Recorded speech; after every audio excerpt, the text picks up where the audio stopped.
नमस्कार दोस्तों, स्वागत है आप सभी का मेरे वास्तु ज्ञान गंगा यूट्यूब चैनल पर। कार्तिक मास में तुलसी माता की पूजा विधि क्या है? कार्तिक मास में तुलसी माता के सामने किस चीज़ का दीपक जलाना चाहिए? कार्तिक मास में तुलसी पूजन की क्या विधि है और क्या नियम है? ये संपूर्ण जानकारी आपको इस वीडियो के माध्यम से प्राप्त होगी। दोस्तों, इसी प्रकार की जानकारी आप चाहते हैं तो चैनल को सब्सक्राइब करें, बगल में बेल आइकन बटन को जरूर दबाएं। कार्तिक मास में तुलसी पूजा विधि। कार्तिक मास में शास्त्रों के हिसाब से तुलसी पूजा का विशेष महत्व है। जो व्यक्ति प्रतिदिन कार्तिक मास में तुलसी माता की पूजा करते हैं, शास्त्रों में कहा गया है कि तुलसी माता का सिंचन, तुलसी माता के स्पर्श और तुलसी माता के दर्शन मात्र से ही हर प्रकार के मनोरथ पूरे हो जाते हैं। कार्तिक मास में भगवान विष्णु शीघ्र प्रसन्न हो जाते हैं। जो व्यक्ति कार्तिक मास में थोड़ा सा सिंदूर तुलसी के अंदर डालते हैं, साथ ही हल्दी से स्वास्थ्य चिन्ह बनाते हैं, उनकी सभी मनोकामनाएं पूरी हो जाती हैं। कार्तिक मास में सबसे पहला नियम है तुलसी माता में जल देना। एक लोटे में आप शुद्ध जल भरें, उसमें थोड़े से अक्षत यानी चावल डालें, उसको हाथ में लेकर के तुलसी माता से प्रार्थना करें कि आपके घर की गरीबी सदा सदा के लिए दूर हो जाए, आपकी सभी मनोकामनाएं पूरी हों। ऐसा कहकर के ओम नमो भगवते वासुदेवाय नमः मंत्र का उच्चारण करते हुए और माता तुलसी के नाम का उच्चारण करते हुए तुलसी माता नमो नमः इस प्रकार से कहते हुए तुलसी माता में जल देना चाहिए। रविवार के दिन स्पर्श नहीं करना चाहिए। जल आप दे सकते हैं, कोई परेशानी है, लेकिन स्पर्श आपको नहीं करना है।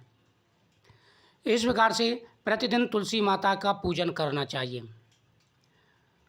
तुलसी माता की पूजा करने से घर में धन्य धान्य बढ़ता है, हर प्रकार की मनोकामना पूरी हो जाती है। रविवार के दिन आपको तुलसी जी का स्पर्श नहीं करना है। आप दीपक जला सकते हैं, जल दे सकते हैं, परिक्रमा कर सकते हैं। कार्तिक मास में सुबह उठते ही सर्वप्रथम भगवान सूर्यदेव को अर्घ्य दें, उसके बाद में माता तुलसी को पूजा करनी चाहिए। सर्वप्रथम माता तुलसी को नमस्कार करें, फिर माता तुलसी को जल अर्पण करें।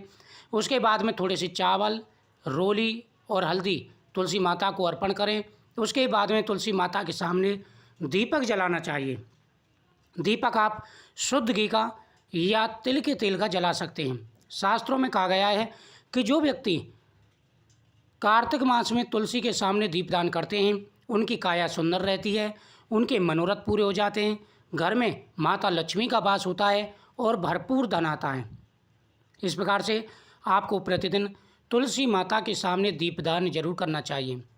कार्तिक मास में 5 दीपक प्रतिदिन जलाने चाहिए।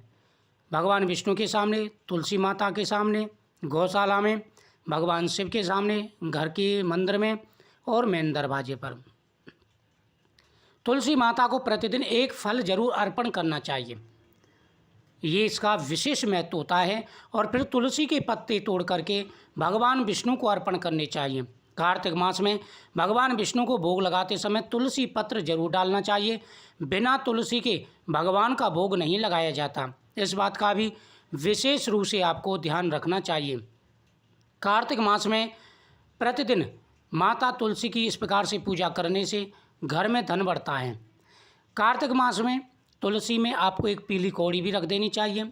इससे विशेष योग माना जाता है और घर में कभी भी धन की कमी नहीं रहती, गरीबी सदा सदा के लिए चली जाती है।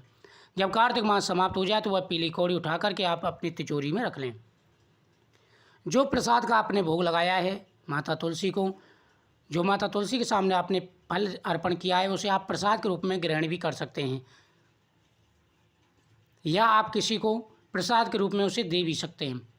विशेष महत्व माना जाता है। तो कार्तिक मास में सबसे ज़्यादा जो महत्व है वह तुलसी पूजन का है। भगवान श्री कृष्ण प्रसन्न हो जाते हैं। जो व्यक्ति कार्तिक मास में तुलसी पूजा करते हैं, हाथ जोड़ करके माता के सामने ओम तुलसी नमो नमः इस मंत्र का जाप करते हैं या महाप्रसाद जननी सर्व सौभाग्य प्रदायिनी आदि व्याधि हरा नित्यम तुलसी त्वम नमस्तुते आदि मंत्रों को बोलते हुए माता तुलसी का आह्वान करते हैं, उनकी हर प्रकार की मनोकामना पूरी हो जाती है। उस घर में कभी भी गरीबी नहीं आती और भरपूर धन आता है, माता लक्ष्मी का वास होता है। तो आज के लिए बस इतना ही। मिलते हैं नेक्स्ट जानकारी के लिए नेक्स्ट वीडियो में। इस वीडियो को ज़्यादा से ज़्यादा शेयर करें जिससे सबका भला हो सके, सबको पता चल सके। और आप चैनल को सब्सक्राइब करें, बगल में घंटी के बटन को जरूर दबाएं मेरी हर वीडियो का नोटिफिकेशन पाने के लिए। नमस्कार।